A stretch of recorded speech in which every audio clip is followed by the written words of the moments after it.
Bueno, bienvenidos, soy Cryptobernie y les doy la bienvenida a un nuevo video de mi canal. Tengo un personaje especial hoy porque quiero entender el tema de la psicología y el riesgo dentro del trading. Y para eso invité a José Carrasco, que es un berraco en ese estilo de cosas. Quiero darle la bienvenida, quiero que él mismo se presente y nos cuente qué es lo que hace y por qué es tan interesante todo eso que nos pueda enseñar hoy. Hola José, ¿cómo estás? Hola Bernie, bastante bien y tú, y bastante agradecido porque me permitas estar en este espacio también hablando de diferentes cosas interesantes sobre las criptos, trading, inversiones en general y psicología, que es mi área de especialidad, sí. Entonces, para comenzar presentándome, quiero decirles, soy José Carrasco, tengo 28 años, soy venezolano. Yo me gradué en Caracas, en la Universidad Católica Andrés Bello de psicólogo, en el año 2019, justamente antes de la pandemia. Y mi área de interés en cuanto a psicología, aparte del asesoramiento, en el cual se ayuda a clientes a poder conseguir lo que quieren lograr, es el tema de la psicología económica. Es aquello en donde la psicología y la economía hacen un match, se mezclan para poder crear algo interesante para que las personas puedan invertir, puedan hacer trading, puedan también conseguir sus planes de ahorro, puedan conseguir sus planes de inversión, ¿sí? Entonces, esto es lo más importante y es justamente lo que vamos a hablar. Bueno, pues creo que lo que estábamos ahorita hablando es a veces cuando uno tiene un trade que se mete uno en la pantalla, está tranquilo, está como con una proyección, miró todos los datos macroeconómicos, está tranquilo pensando que eso va para arriba, se mete y de pronto se le voltea uno un poquito el mercado eh, y normalmente uno tiene un plan de trabajo de un stop loss, un take profit, un trailing stop también puede ser, pues depende de lo que uno arme y ve esas gráficas, está muy tranquilo, pero en la mitad del camino uno se pega su susto y liquida. ¿Cómo la gente maneja eso y qué les puedes decir a todos para que estén como, o un poquito más tranquilos o guiarlos un poquito más? Listo, Bernie, es una muy buena pregunta. Y para comenzar a responder esto, quiero decirles que es muy normal que eso ocurra, muy normal que eso ocurra. De hecho, hay una película en la que les recomiendo que la puedan ver, que se llama The Big Short en inglés o La Gran Apuesta. Y esta trata básicamente de un trader que está poniéndose desde antes en lo que iba a pasar en el 2008, 2009 con respecto a la caída de la burbuja inmobiliaria, sí, en Estados Unidos. Y hay una parte en esa película donde vemos a una persona que maneja mucho dinero, millones de dólares en un fondo de inversión, una persona que ya debería saber qué está haciendo, que ya investigó desde antes. Y hacia el final de la película podemos ver cómo está dudando de si tomó una buena decisión o no tomó una buena decisión, ¿sí? Esto también lo podemos ver en algunas decisiones de Warren Buffett, que nosotros ya podríamos decir, ok, está viejito, ya no está tomando las mismas decisiones, pero no podemos dejar de lado que tiene casi 70, 80 años invirtiendo. Y si eso hacen ellos, que queda para nosotros también. Entonces, lo importante es que sepamos que eso le ocurre a todos. Eso nos ocurre a todos porque tenemos una condición humana en la cual nosotros vivimos, sentimos, pensamos. Y cada una de las situaciones en las que nosotros estamos puede despertar diferentes cosas en nosotros, ¿sí? Ahora, ya conociendo que siempre vamos a pasar por algo parecido, puede ser que hoy no, puede ser que con este trade no, puede ser que en el futuro sí. Y esto es lo que tenemos que saber, que no siempre vamos a saber de qué manera nos vamos a comportar. Pero ya conociendo que sí nos puede ocurrir, aquí es cuando lo podemos controlar de cierta manera, ¿sí? Por decirlo de alguna manera. ¿De qué manera lo podemos controlar? Teniendo tranquilidad. Esta es la palabra más importante, tranquilidad, paz mental, para que nosotros podamos tomar las mejores decisiones al mismo tiempo que estamos pensando en cuál es la mejor decisión. Y nosotros para poder hablar de tener tranquilidad, de poder hablar de tener paz mental, tenemos que seguir ciertas características que son importantes al momento de tomar un trade. Una es que nosotros sepamos que nuestras finanzas personales, nuestras finanzas familiares, principalmente cuando hay familia ya en el medio es un poco más difícil, pero nuestras finanzas no se van a ver empeoradas, no se van a ver llevadas, por decirlo de alguna manera, pues aquí en colombiano, llevadas, ya saben quién. Eso es lo más importante. Ya cuando nosotros sabemos que eso no va a pasar, podemos tener mucha paz mental, podemos tener mucha más tranquilidad para poder pensar en lo siguiente que vamos a hacer. Y lo siguiente que podemos hacer puede ser mantenernos, puede ser comprar más o puede ser vender. Ok. Cualquiera de esas puede ser, no se puede decir hoy vendan, tampoco puede decir hoy compren. Simplemente eso depende de cada persona, pero lo más importante es que podamos decidir bien en el momento. Lo recuerdo muy bien porque hace mucho tiempo tenía un buen compañero de trabajo en una mesa de dinero que perdió el puesto y tomó la decisión de vender su casa para poder, a punta de trading, generar ingresos. Yo decía, este señor está loco, porque de esos ingresos va a depender su familia. Su familia depende de que el último día del mes que le faltan $200 o 2 millones de pesos o la moneda de cada uno, en ese momento puede tomar la decisión errónea. Entonces ahí hay un susto gigantesco y creo que es exactamente lo que José dice, sin que esto sea asesoría financiera de ninguna clase, solamente es tener calma y que esa plata que uno está apostando en el trading no sea un activo que pueda uno, de que uno requiera y necesite. Porque como muchos dicen en el mundo cripto, invierte solamente lo que estés dispuesto a perder. Pues en este caso no creo que sea eso exactamente, sino que invierte lo que no te va a hacer falta para poder comer al día siguiente. Sería más o menos, pero bueno, es la misma historia.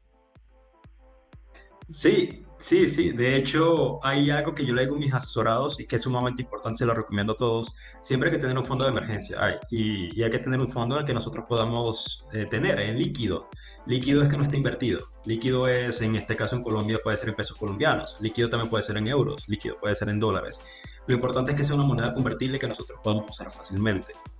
Y aquí lo importante es que pueda ser al menos unos 3 a 6 meses aproximadamente de nuestros costos. No estoy hablando de salarios, puede ser 2 veces nuestro salario, puede ser una vez nuestro salario, pero lo importante es que sea hasta 6 meses de nuestros costos mensuales para que nosotros podamos saber que de aquí a 6 meses podemos hacer y podemos resolver muchas cosas. Y eso es intocable. Ahora, ¿qué si podríamos invertir en algún tipo de fondo súper seguro? Podría ser un CDT a poco tiempo, podría ser en las cajitas de Nu, podría ser de diferentes formas, pero que nosotros lo podamos acceder de eso de una manera muy, muy simple, ¿sí? También podría ser en los ahorros de Binance, en los ahorros de Bitget, que sé que todas las de Bitget también. Podría ser cualquier tipo de ahorro, siempre y cuando sea en moneda estable, que no vaya a fluctuar y que nosotros sepamos que eso nos va a servir para poder vivir de aquí a los próximos 6 meses. Ya una vez que tengamos esa base, podremos comenzar a pensar en invertir de una manera un poco más riesgosa. Y algo más importante acá, y de hecho voy a tomar el mismo ejemplo que me dijiste de una persona que decidió salirse del trabajo para comenzar a hacer algo diferente. Una de las cosas que se dice es que el trabajo, y de hecho yo estoy muy en contra de eso, yo a nadie le recomiendo que tome ese tipo de decisiones, que deje el trabajo para comenzar en algo bastante riesgoso. Aquí yo lo que recomendaría sería, haz las dos cosas al mismo tiempo. ¿Sí? No, no dejes de lado la seguridad que ya tienes, la estabilidad que ya tienes para comenzar algo que no sabes todavía cómo hacer. Comienza con esta estabilidad que ya tienes, construye aquello que no sabes todavía y si funciona, entonces ya deja lo demás. Pero hay que construir primero esto, ¿sí? Sobre todo con el tema del trading, que es algo bastante volátil y requiere mucho de la tranquilidad que nosotros podemos tener. Y increíblemente, y hay veces en las que se puede estar muy en contra de esto, por temas también de Robert Kiyosaki, que dice que el tema del empleo no es tampoco lo mejor que hay que ser ni tampoco ser un autoempleado, tampoco hay que, lo mejor sería ser inversor o dueño de negocios. Aquí no hay nada que dé más tranquilidad que ser un empleado. Eso también hay que saberlo. No le estoy diciendo a todos que sean empleados toda la vida. Lo que le estoy diciendo es que hay unas características que del empleo que te puede potenciar aún más invertir, que es tener la seguridad de que pase lo que pase vas a tener algo. Y esto es algo que también va muy asociado con las primeras etapas de las finanzas al momento de invertir, que es que veamos qué tan fácil es recuperar $500 al momento de invertir. Que perdamos $500, qué tan fácil es recuperarlo con un salario. Al menos aquí en Colombia, vamos a ver que uno gane unos 2 millones mensuales. ¿Qué tan difícil es? Hay que pensar en eso. Ahora ya hablemos de $1.000. Un poquito más difícil que $500, pero igualito se puede conseguir. Hablemos de $2.000.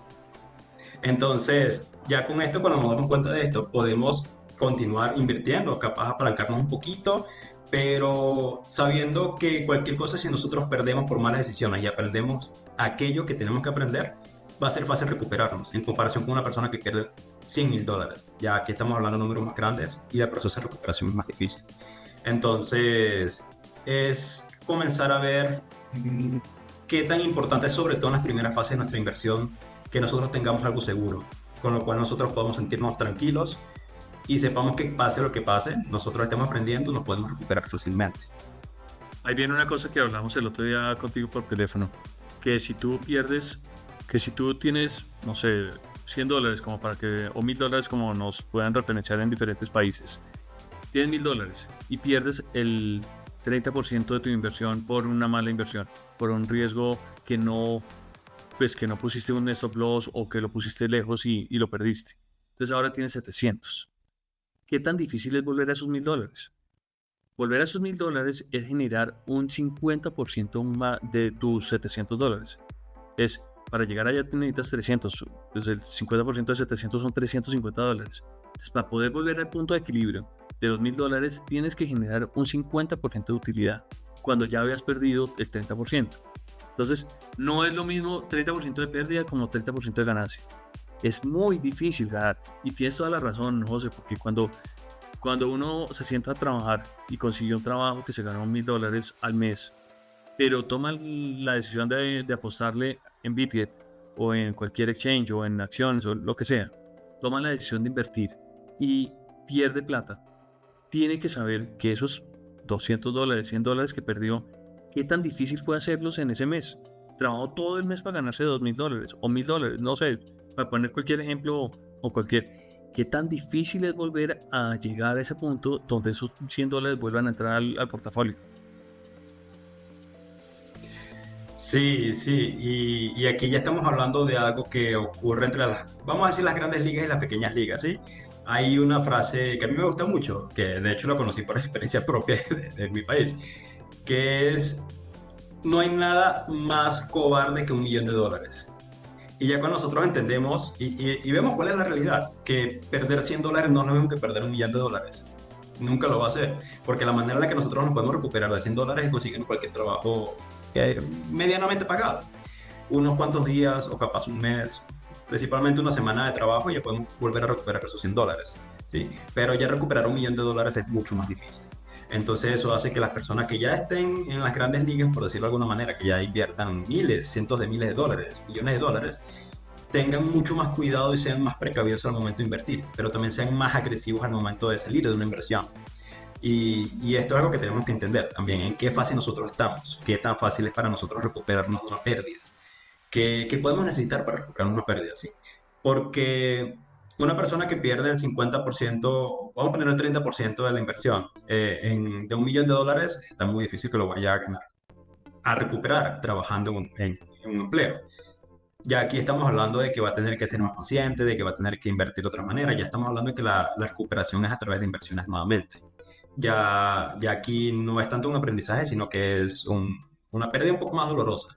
Y esto es lo que también tenemos que saber. De hecho, esto también ocurre que nosotros veamos inversores.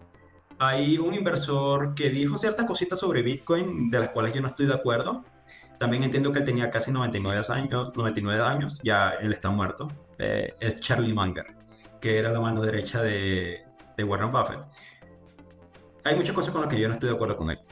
¿Y qué decía? No sé. Sí, sí. Dijo que Bitcoin era un veneno de ratas. Básicamente lo dijo en una entrevista. Sí, sí. Hay cosas que no estoy de acuerdo con él, que las dijo de esa manera, pero hay otras cosas en las que sí hay que entenderlo, porque él tiene 90 años, ha vivido muchas cosas. Ahora, de aquí a decir que Bitcoin es un veneno de ratas ya es algo completamente diferente. Pero es una persona que manejaba mucho dinero, una persona que era muy precavida, era una persona que más o menos intentaba tomar las mejores decisiones con base en su contexto y con base con lo que aprendió. Y por eso es que también es algo bastante valioso lo que él decía en ciertas ocasiones. ¿Sí? Y creo que parte de lo que él decía no necesariamente era, o no solamente era por no entender lo que era Bitcoin y las criptomonedas, sino que también era porque estaba en una posición en la que, imagínense que él se metiera con $10.000 millones a alguna cripto, o sea, la pumpea y después no puede salir, porque no hay tanta liquidez para esa cantidad de dinero. Entonces ya estamos hablando de las super grandes ligas. Eso es diferente a lo que estaríamos la mayoría de las personas, porque nosotros no somos súper ricos. Entonces estamos en juegos diferentes. Nosotros sí podemos acceder a tener un 100% de rendimiento en un año. ellos se tienen que conformar con un 20% porque tienen que ir por las acciones que son más grandes. Entonces, esto es algo que también tenemos que entender. Claro, ahí es interesantísimo ver ese punto porque pues con los $1.000 o $2.000 que yo voy a invertir no va a mover el mercado. En cambio, con los $2 billones que ellos tenían o que tienen para invertir, pues claro que lo mueven y todos están pendientes de qué inversión hacen. Es igual lo que nos pasa hoy en día, que todos están pendientes de las diferentes billeteras de las ballenas, donde uno está pendiente, bueno, este va a moverse o no. Hay mucha gente que está dedicada solo a eso. Oiga, si este se mueve, pues yo me voy a mover al mismo ritmo, pero estoy pendiente de esa billetera. Entonces es diferentísimo. Yo no, mi portafolio, mi billetera no va a mover ni un centavo de una cripto. Seguro que no. Sí, sí, sí. Aún así, hay mucho que le podemos aprender a ellos. Hay mucho que le podemos aprender a ellos. Sobre todo el momento de poder conseguir rendimientos estables en el tiempo que se puedan seguir manteniendo. Ya, está muy bien que tengamos un 100%, 200%, un por 5, un por 10, un por 30, por 100 que también hemos visto en las criptomonedas. Está muy bien que lo podamos tener. También hay que entender que eso no es tampoco tan frecuente. Y por eso es que tenemos que tener una buena gestión de riesgo. En cambio, ya aquí personas de las super grandes ligas, Charlie Munger, Warren Buffett, Blackman, de diferentes personas, hasta el propio Soros, que también se habla mucho a nivel internacional. Son personas que tienen que estar mucho más pendientes de los rendimientos de empresas mucho más grandes y se conforman con un 20%. No estoy diciendo que nosotros nos tengamos que conformar con un 20%. Lo importante es que nosotros entendamos que no siempre se va a hacer un por 5, un por 10, un por 1000. Vamos a decirlo de esa manera. También podemos vivir bien con un por 20. Con por 20 no, con un 20%. Podemos vivir bien con un 30% al año, con un 40, 50% al año. Aquí lo importante es que nosotros podamos vivir bien, que podamos dormir bien y que podamos aceptar que son rendimientos ciertamente no lo que esperamos, pero son rendimientos bastante buenos. Y esto también hace que nosotros podamos tener más tranquilidad, de que sepamos qué podemos conseguir de forma realista. Y eso también nos va a llevar a no apalancarnos mucho, si no hace falta que nos apalanquemos. Capaz, vamos a decir, el 50% de nuestro capital en un activo que se revalorice un 100%, estamos hablando que es el 50% de nuestro capital que estamos recibiendo. Y eso está bien. Eso no pasa nada. No tenemos que irnos de 100% con una criptomoneda porque alguien nos dijo algo. No, o sea, también hay que ser responsables. Y estos son los legados que nos dejan personas como Charlie Munger, que a pesar de todo lo que dijo, ciertamente, fue fuerte. Hay cosas que sí le podemos rescatar y hay cosas que sí tenemos que entender porque son personas que tienen más tiempo que nosotros en la empresa, tienen en la industria y han aprendido ciertas cosas que nosotros vamos a aprender a lo largo del tiempo. Bien, José, dos preguntas. Primera que se me acaba de ocurrir y ya tenía dos en la cabeza. Dos más en la cabeza. ¿Qué libro tienes bueno de Charles Munger que la gente de pronto pueda leerse o echarle un ojo? No sé si tengas algo, un par de libros que les puedas recomendar. No, realmente no tengo un libro de Charlie Munger. De él he visto más las entrevistas que ha hecho. De hecho, yo también soy partidario. Si no te gusta leer o no tienes tiempo para leer, que es diferente, si no tienes tiempo para leer, que también puede ocurrir y es respetable, pon un podcast. Lee, ve alguna entrevista como la que estamos haciendo acá Bernie y yo. Pero también puedes ver las entrevistas que está haciendo, que hizo Charlie Munger cuando estaba vivo, que está haciendo Warren Buffett, que todavía sigue vivo, que hace Bill Ackman, que hace Soros, que hacen diferentes personas, incluso también la persona más rica de acá, Sarmiento Angulo de Colombia. O sea, no tenemos que irnos tampoco tan lejos a escuchar cosas en inglés. Tenemos a una persona que sabe bastante aquí en Colombia. Ok. Y le hizo una entrevista también a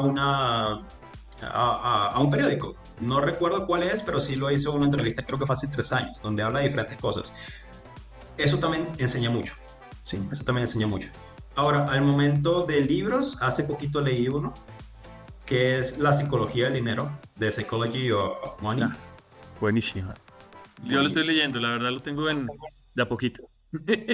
Pero lo estoy Muy leyendo. bueno. Es muy, muy bueno. Y algo interesante de aquí es que está tratando la parte humana de nosotros, la tranquilidad. Que tal vez ganar mucho dinero no sea tan importante como tener más tiempo. Que la tranquilidad de poder dormir es invaluable también. Que tal vez no pueda ganar un 100% en un año, puedo ganar un 50%, pero si puedo dormir bien los 365, 366 días del año, ya eso es una ganancia muy grande. Entonces, es una manera diferente también de ver las cosas y eso son inversiones responsables, que es lo que quiero que al final se lleven.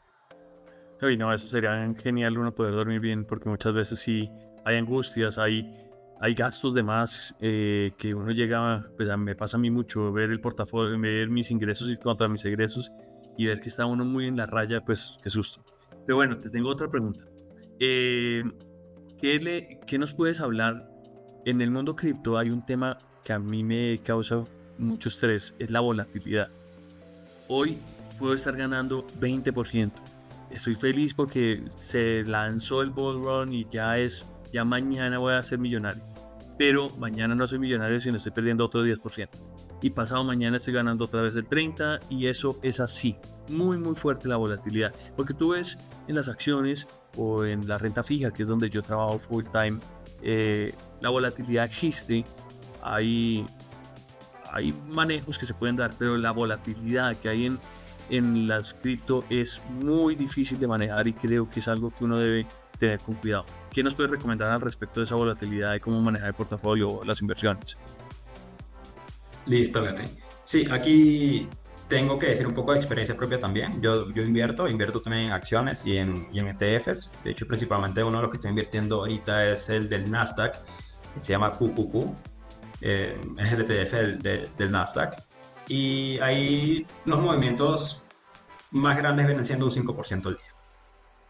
Nada en comparación con cuando Bitcoin u otras criptos pueden caer o subir un 50% en un día. Entonces, son inversiones diferentes. Y de esta manera también tenemos que tener una gestión de riesgo muy diferente. Por aquí vuelvo a lo mismo.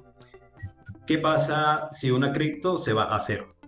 ¿Realmente te afectaría en las finanzas o puedes vivir de aquí a los próximos 6 meses sin ningún problema? ¿O puedes vivir de aquí al año sin ningún problema? Esto es algo que va a hacer que nosotros podamos tener más tranquilidad de poder tomar decisiones. Ahora, Ahí, qué pena te interrumpo, ahí puse la pantalla de CoinMarketCap, donde se ve en las primeras 7 monedas que se alcanzan a ver ahí en la pantalla, mire la volatilidad en una semana. sí, 40%, 47%, 20%, 2%. No, eso es una locura. Ahí es, qué pena interrumpirte, pero ahí era lo que queríamos saber. 5% se puede mover como mucho una acción, que pues un índice, y mire lo que se mueve una cripto. Qué sí, pena sí, interrumpirte. tranquilo, no pasa nada. Sí, aquí ya es más de conocer cuál es el activo, de conocer que el activo que nosotros estamos invirtiendo se mueve así y entenderlo, que realmente se mueve así, que no va a ser algo tan predecible o tan fácil de manejar como ver un 5% a la baja o un 10% a la baja, o un 5% al alza o un 10% al alza también, ya que estamos viendo números más grandes. Y esto nos lleva también a que una manera de poder tener una buena gestión de riesgo es no meter todo el dinero en una sola criptomoneda. Sí. De hecho, hay que ver que las grandes inversiones no deberían representar más de un 30-40% de nuestro capital. Nunca, no debería. Porque aunque es muy poco probable que una cripto, que un activo llegue a cero, muy, muy poco probable que llegue a cero, sí se han visto casos de activos que pueden perder el 99% de la valorización. Un caso de no hace mucho, y en el caso de las criptos, fue el de FTX, el de FTT, que creo que quedó bastante sonado de lo que pasó, y también el de Luna. Entonces, por esto es que nosotros tenemos que saber, independientemente de cuál sea el activo, nosotros no podemos tener todo el capital en una sola cripto. No lo podemos tener. Ahora, también es importante entender que no van a llegar a cero. Pueden llegar a casi cero, sí, pero no van a llegar a cero. Entonces, es también entender que cuál es la realidad de los activos. Muchas veces la razón por la que la gente, todos, llevamos a pensar de la manera en la que estamos pensando, que muchas veces es irracional, que nosotros pensamos va a llegar a cero, para comenzar, y eso muchas veces es una mentira. Ni siquiera activos que cayeron en quiebra como FTX llegaron a cero. Sí, eso Hay que entender eso, hay que entender eso. está volando incluso. Sí, sí, hay que entender eso. Realmente es así. Creo que llegó a 0.5 y ahorita está en 3. O sea, antes, con la gente que invirtió cuando ya llegó a su punto más bajo, que estuvo así por un tiempo, por varios meses, y ahorita ha hecho un por 5. Entonces eso también puede ocurrir. Eso realmente también puede ocurrir y ha ocurrido en las acciones también. Hay acciones que nosotros podríamos decir, ok, esto va a llegar a cero y resulta ser que ya tocó un piso y después se hace un por 3, por 4 en los próximos años. que Mira, tiene todo. recuerda Citi en la situación en el 2008, en la crisis llegó a centavos. Exactamente. Veamos también el caso de muchas acciones en la pandemia. Mm, ¿Qué pasó en la claro. pandemia? Nosotros no, hay mucha gente que pasó cosas malas, ciertamente. Eso no, esto no le quita todo lo que pasó, todo lo que mucha gente vivió, eso no lo quita.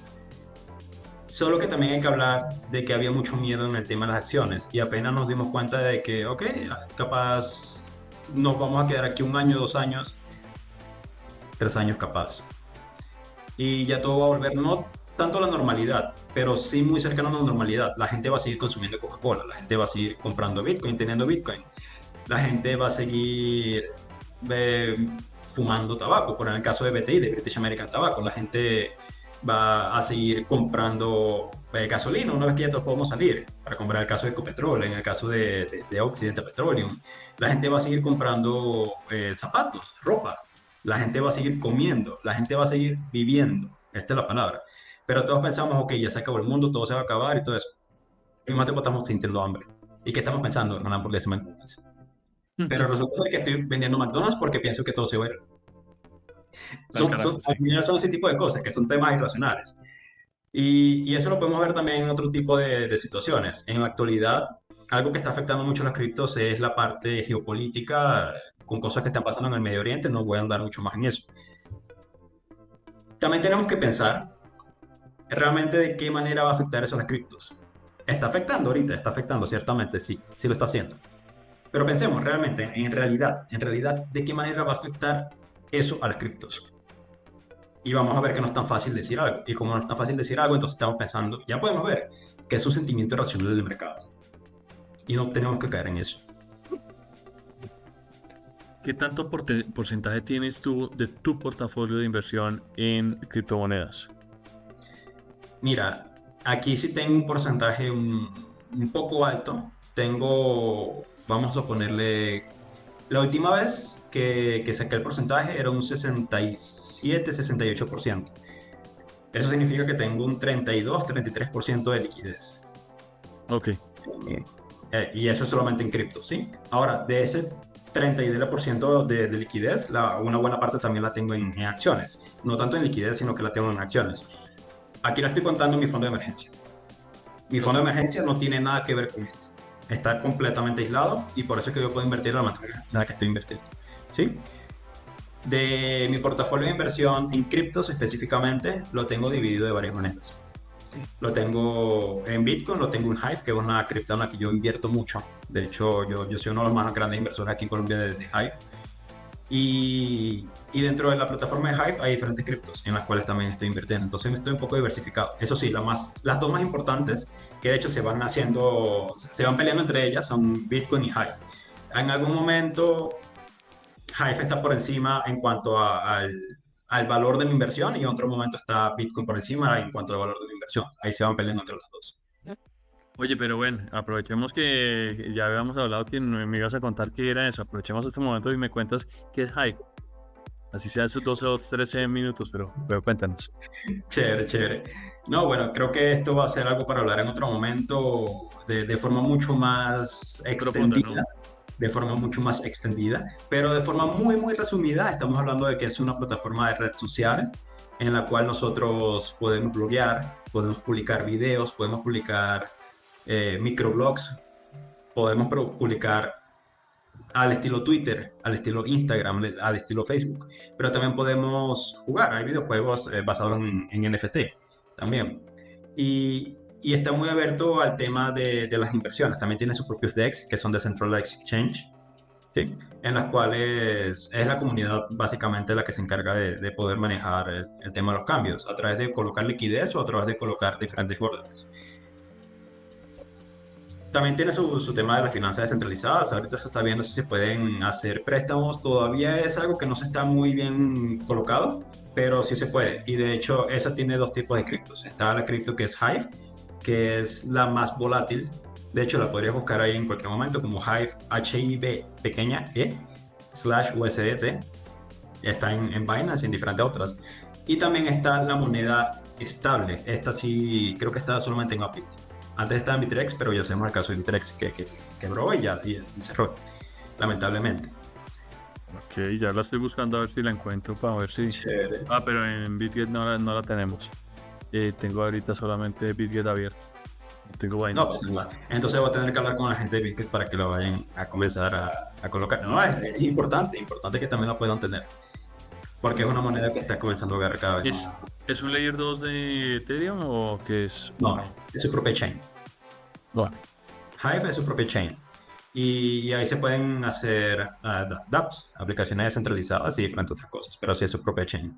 Lo interesante acá de Ethereum, de BNB, de Hive, de Polygon y de diferentes otras, y que Hive sí tiene, que muchos otros no tienen, aunque le llegan, es que Hive no cobra gas por las interacciones. Y esto es lo que termina haciendo que sea una buena red social.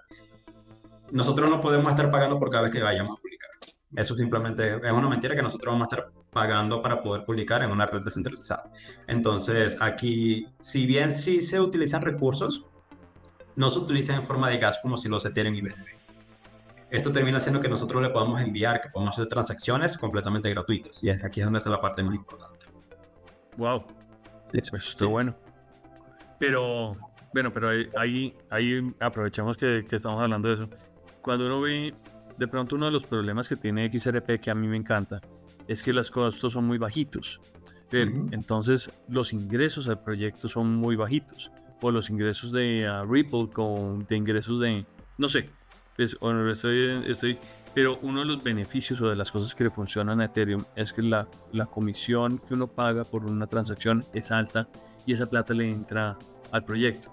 Entonces, no sé, al que creó algo en Polygon o al que creó algo en el otro, parte de esos gas fees le entran. ¿Cómo le trae la utilidad a Hive? Para uno saber Sí, que ellos son rentables. aquí hay algo interesante que es que Hive, a diferencia de Ethereum y de otras, no es una organización, no es una empresa que está buscando eso, sino que es una red descentralizada. De hecho, aquí nosotros no tenemos, sí tenemos mineros, pero no es que cualquier persona pueda ponerse a minar. Aquí la manera en la que nosotros minamos es a través de Proof of Stake. Eso es que tú necesitas poder tener la cripto, Hive específicamente, para poder minarla. Pero las personas que están manteniendo como tal la red son personas que nosotros llamamos witnesses, testigos, que son personas, vamos a ponerle el ejemplo de una asamblea, la asamblea Ok. acá de Colombia, ¿sí? Nosotros tenemos que votar por los diputados para que ellos puedan hacer las leyes que nosotros vamos a tener que manejar después, ¿sí? Entonces esto es algo parecido, los witnesses son los diputados, ellos para que puedan poder minar y poder ganar con las máquinas de minado, tienen que ser votados por la comunidad, tienen que ser votados por nosotros. Aceptados. Y exactamente. Entonces aquí lo que ocurre es que nosotros, los que tenemos el stake, nosotros cada vez que decimos, yo voy a votar por esta persona para que pueda tomar las decisiones, para que sea la persona que me represente, yo le estoy dando parte de mi poder de voto. O sea, yo estoy demostrando que con mi fuerza le estoy dando esa fuerza a la persona para que pueda tomar las decisiones. Si yo no voto por esa persona, no lo va a tener. Entonces eso termina haciendo que esas personas que están tomando las decisiones tengan que hacer campañas dentro de la plataforma. Y nuevamente es una red social. La idea aquí es hacer networking. La idea aquí es conocer gente. Entonces hacen campañas, reciben los votos de aquellas personas que quieren que ellos sean los que toman las decisiones y después ellos pueden tomar las decisiones. El resto de nosotros y no vamos a poder minar de esa manera. ¿Sí? Ahora, en el caso de que ellos no hagan lo que se supone que tienen que hacer, nosotros le quitamos el voto. Y una vez que nosotros le quitamos el voto, y si mucha gente le quita el voto, ya no van a poder acceder, no van a poder tener acceso a esto.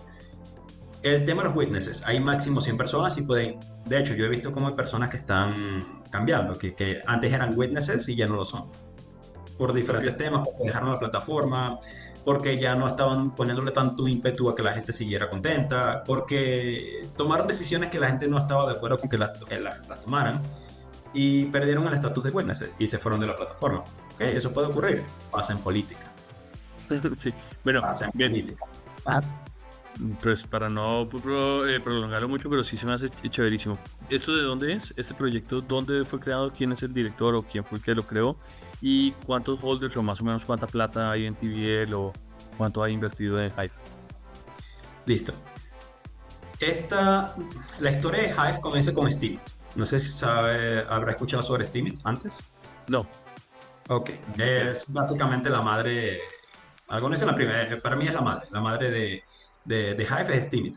Eso comenzó siendo una plataforma, una empresa llamada Steam Meet Inc. Incorporated, ¿sí? Que era la que tenía la mayor parte del stake y fue donde se hizo la mayor parte del desarrollo con respecto a lo que era Hive. Ahí fue donde se hizo mucho desarrollo. ¿Qué fue lo que ocurrió? Que después vino una persona llamada Justin Sun, creo que Sí, ella es una persona que se conoce bastante en el tema de las criptos, ya lo y conocemos, sí. compró la empresa. Una vez comprando la empresa, compró la mayor cantidad del stake. Entonces ocurrieron diferentes cosas. Hubo una guerra entre ballenas ahí por diferentes cosas. Hubo robo también. Eh, Aquí lo que pasa es que como la persona que tiene más stake, la persona que tiene más poder dentro de la plataforma es la que toma las decisiones básicamente, al comprar la mayor parte del stake, al comprar Steemit Inc., ya tuvo la mayor parte del poder de voto. Entonces hizo un montón de cambios ahí y bueno, muchas cosas en las que nosotros no estamos de acuerdo. ¿Qué fue lo que ocurrió? Las ballenas que están pensando en algo diferente, en una red más descentralizada, no centralizada al momento de como si fuera Steemit, decidieron tomar todo lo que ya se había desarrollado y crear una copia, que eso es básicamente un hard fork. ¿Sí? Un fork, sí. Eso fue lo que se hizo. Entonces de ahí fue que nació Hive, directamente tomando una copia completa de todo lo que se hizo Steemit y ya a partir de ahí, cada uno por su lado. De hecho, ahorita podemos ver que la que tiene el mejor precio, la que tiene más desarrollo, viene siendo Hive. Steemit se comenzó a caer atrás y se quedó atrás con respecto al desarrollo por diferentes cosas.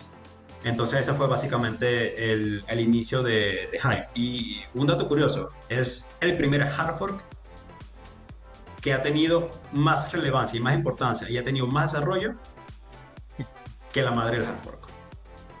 No, Sí, sí, es bien interesante. Eso es un dato bastante curioso, que es en el caso de Hive. Ya luego de, eso fue en el 2020 que ocurrió este hard fork, justamente antes de la pandemia. eh, Alrededor de la pandemia, sí. una pregunta, la página es hive.io, No, no, hive.blog se llama. hive.blog, estoy Sí. buscándolo acá. Yo voy a abrir la que no era. Hive. Es que hay diferentes. De hecho, también hay una empresa que se llama Hive y es de minería, pero no, eso no es. Se llama Hive, Hive.blog, ahí la vas a ver. BLOCK. Sí, exactamente. No, BLOG.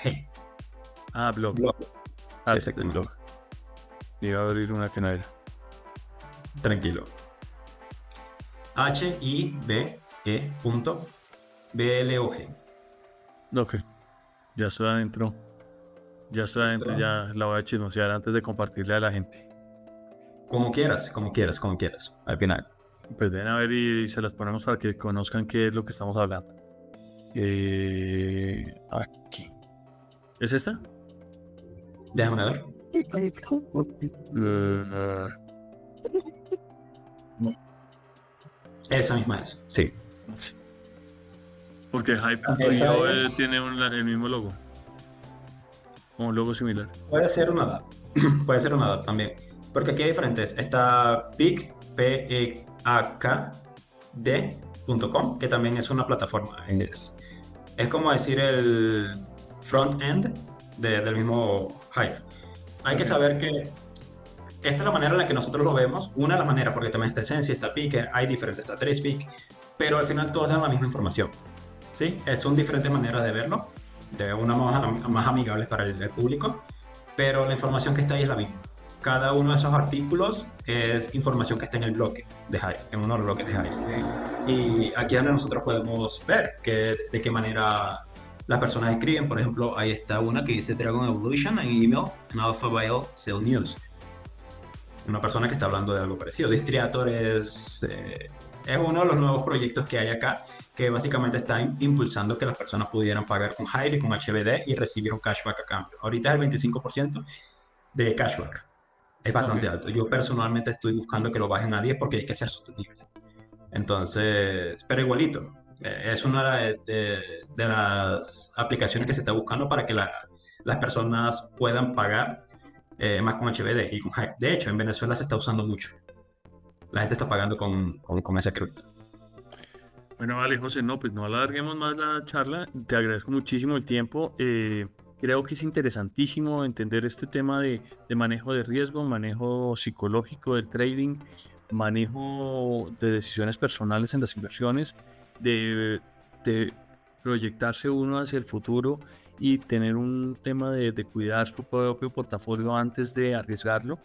Pues es todo el tema de riesgo, manejo de todo este hilo de cosas, pero también psicológico, como dices tú, meterle la cabecita y no estar uno pendejeando con algo que uno sabe, por dicho, no saber uno hasta dónde puede irse, porque recuperarse de esa pérdida es muy doloroso. Creo que todos lo hemos vivido en algún momento de nuestras vidas y estas ideas que nos traes y que nos mencionas, espero que les abren los ojos a la gente porque las criptos son muy volátiles y hay que ser muy conscientes de eso. Hay que tener mucho cuidado y primero que todo, como dicen todos, investigar muy bien, protegerse sus criptos con las billeteras frías. Yo no sé dónde tengo la mía, la tengo acá guardada. Siempre tener cuidado. No, tengo una que es la que siempre les digo, la uso mucho. Tengo mi billetera Tangent siempre lista para protegerme y usen una billetera para protegerse porque uno nunca sabe. Hay mucho riesgo en este mundo cripto, hay muchos estafadores y uno no se puede arriesgar. Y uno mismo es un estafador de uno mismo porque uno dice, voy a recuperar toda la plata con este trade y terminé perdiendo más de lo que ya había perdido. Entonces uno tiene que ser muy cuidadoso, tengan cuidado. Y pues no, gracias a ti, gracias por enseñarnos de Hive. Te voy a invitar a un nuevo video para que hablamos y nos metamos paso por paso a entender Hive, cómo empezar, cómo operarlo, cómo comprarlo. Creo que vale mucho la pena.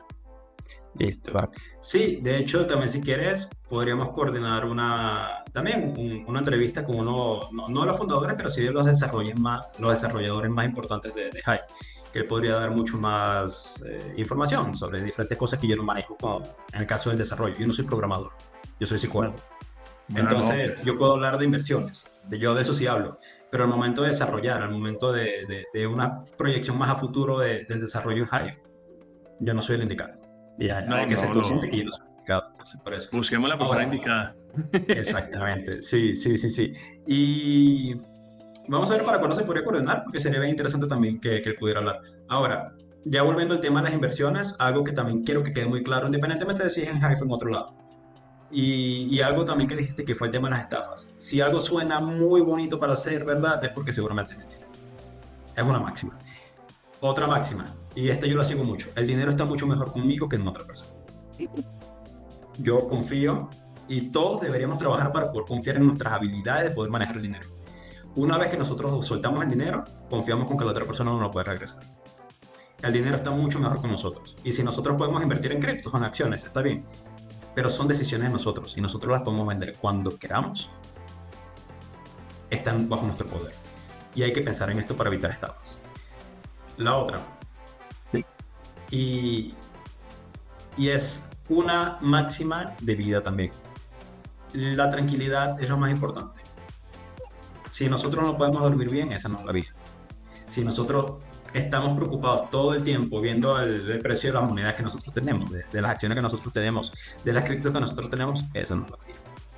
La vida es mucho más que estar viendo el precio de algo, y hay que disfrutarla. Ahí hay dos temas. Primero que todo, una inversión de corto, mediano y largo plazo es clave identificarla y definirla cuando uno empieza a invertir. Y la otra esto es igual que cuando uno le da una cripto a un proyecto de estos, es como cuando uno presta un libro.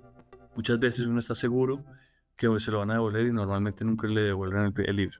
Y muchos de esos proyectos, donde uno se encuentra, son startups, que es gente que está aprendiendo al mismo tiempo que uno, pero no tienen ni idea realmente. Están arriesgando el capital de otro. Si fueran tan ricos no estuvieran pidiendo la plata, si fueran tan inteligentes no estarían pidiendo la plata prestada de otra gente. Y sobre todo en esas startups. Y en esas startups o pequeños proyectos es donde más plata se pierde porque hay mucho riesgo, mucho riesgo. Igual pasa en el mundo real. Sí. Eso mismo que está diciendo puede ocurrir con bienes raíces, con finca raíz también. El dinero, una vez que nosotros soltamos el dinero para comprar una casa, y el dinero le pertenece a otra persona. nosotros tenemos que decir, muy bien. Y muchas veces el dinero está mucho mejor custodiado por nosotros antes que por otras personas, porque nosotros somos los grandes dolientes. Entonces, a menos que queramos comprar una casa, ya sepamos muy bien y ya estamos hablando de cosas diferentes. Pero siempre tenemos que pensar al momento de invertir y darle nuestro dinero a una startup o algo parecido, que el dinero puede estar mucho mejor con nosotros. De acuerdo. Bueno, no, pues te agradezco. Cerremos acá. Nos quedamos pendientes para una nueva charla de Hive. Y pues ojalá sigan a José, lo busquen. Si él es un duro, les voy a dejar el link de él en el video para que todos, pues, si necesitan alguna asesoría, él es experto en este tema, no lo soy yo, pero de pronto él les puede echar una mano y volverse un paciente de él para ayudarles a manejar esos Bien, portafolios.